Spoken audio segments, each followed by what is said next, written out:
আলিপুরদুয়ারে Subrata cup অনূর্ধ্ব 17 ছাত্রছাত্রী ফুটবলে চ্যাম্পিয়ন হাতিয়া উচ্চ বিদ্যালয়।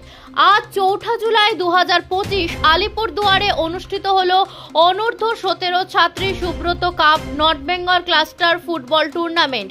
ফাইনাল ম্যাচে দুর্দান্ত পারফরমেন্স দেখিয়ে হাতিয়া উচ্চ বিদ্যালয় 3-1 গোলে মালদার হাতিমারি উচ্চ বিদ্যালয়কে পরাজিত করে চ্যাম্পিয়ন হওয়ার গৌরব অর্জন করে।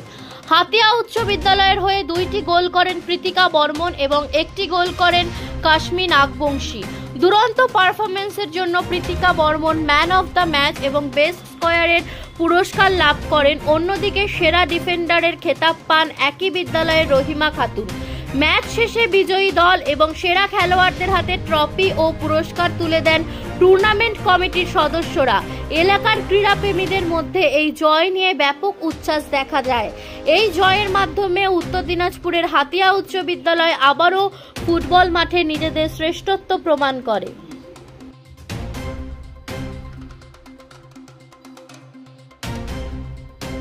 এখন আপনিও রিপোর্টার, আপনার এলাকার যে কোনো খবর পাঠান এই নম্বরগুলোতে।